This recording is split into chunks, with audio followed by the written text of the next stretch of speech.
पहला लॉ क्या, first law पढ़ेंगे हम लोग, first law of motion.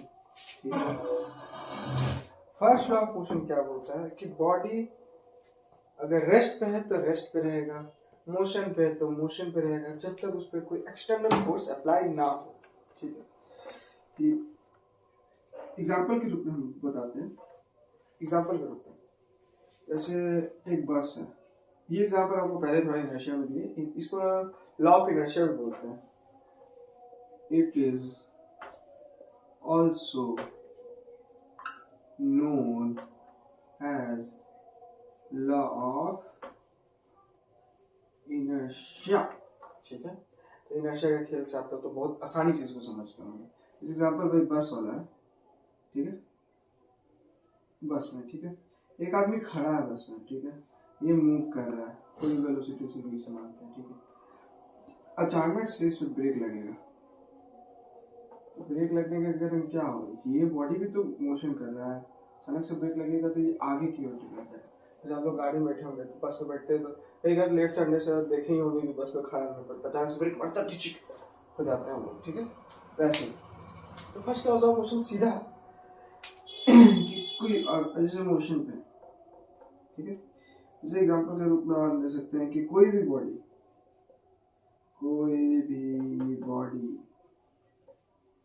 Rest पर है तो रेस्ट पे ही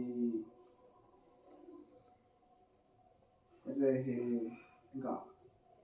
इतना हिंदी लिख दिए, जब तक उससे एक्सटर्नल फोर्स ना लगे।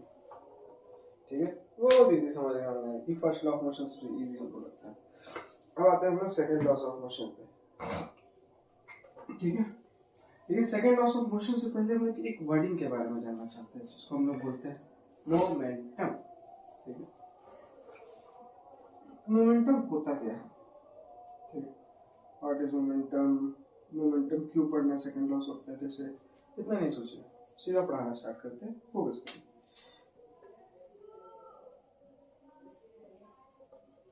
मोमेंटम, मोमेंटम क्या है? क्वांटिटी ऑफ मोशन बोल सकते हैं इसको। इसका जो डेफिनेशन है उसको लिखा जाता है product of velocity and mass is known as momentum. ठीक है, अभी आपको समझ में नहीं आ रहा है, मैं एग्जांपल देता हूँ, बहुत इजी एग्जांपल। ठीक है, मोमेंटम का मतलब इजी एग्जांपल में समझते हैं कि जैसे कोई भी मास है, ठीक है, और कोई भी उसको हम कोई वेलोसिटी देते हैं। ठीक है, तो अगर वो दोनों को अगर जोड़ा जाए एग्जांपल के रूप में, एक बॉल है, बॉल का मास है, उसका वेलोसिटी है, वो अचानक से आपको दिखते ना कैच लेते हैं, तो उसके पास जितना ज्यादा मास होगा, जितना या मास ज्यादा होगा, वेलोसिटी उससे कोई फर्क नहीं पड़ता, दोनों में से कुछ भी ज्यादा होगा, तो हमको उसका मोमेंटम कम करने के लिए, वर्डिंग पे ध्यान दीजिए, उसका मोमेंटम कम करने के लिए हमको ज्यादा अपना फोर्स लगाना पड़ेगा। एग्जांपल के रूप में और देखिए, जैसे बॉल आया, इसका तो मोमेंटम ज्यादा नहीं है, ठीक है, इसकी स्पीड ज्यादा है, तो हमको मोमेंटम कम लगाना पड़ा। ठीक है, इजी लैंग्वेज में समझ सकते हैं कि जिसका, देखिए, मोमेंटम ज्यादा का डिपेंड करता है। एक एग्जांपल लेते हैं, ठीक है, एग्जांपल बताइए कि एक हैवियर बॉडी है 20 kg का, ठीक है, एक 10 kg का, ठीक है, तो किसका मोमेंटम ज्यादा होगा? ऑफ कोर्स इसका मोमेंटम ज्यादा होगा, इसका मोमेंटम कम होगा, दोनों के रेस्पेक्ट में। तो वही मोमेंटम जो होता है वो डिपेंड करता है वेलोसिटी पे। मोमेंटम हो गया कि जितना मास और वेलोसिटी दोनों में से ज्यादा हो, किसी चीज को ओपोज करने के लिए, किसी चीज को रोकने के लिए, उसको हम लोग मोमेंटम से डिफाइन करते हैं। एक तरह से क्वांटिटी ऑफ मोशन है। ठीक है, मोमेंटम हम लोग पढ़ लिए। अब हम लोग जो एग्जाम्पल देखना चाहेंगे अगर मोमेंटम का, तो एक और एग्जाम्पल है बुलेट।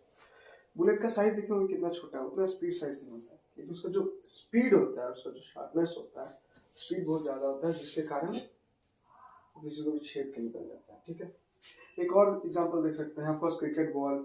क्रिकेट बॉल से अगर उसका मोमेंटम हम लोग संभाल नहीं पाए तो इंजर हो सकते हैं। क्यों? क्योंकि उसका मोमेंटम बहुत ज़्यादा और अपने पास उतना फोर्स लगाने का ताकत नहीं, बहुत बार बहुत बार प्लेयर लोग इंजर्ड हो जाते हैं इसके कारण। ठीक है, अब हम लोग मोमेंटम पढ़ लिया, तो अब हम लोग इसके बाद जो टॉपिक पढ़ने वाले वो है सेकंड लॉ ऑफ मोशन, जो मोमेंटम का यहाँ पे काम आने वाला है।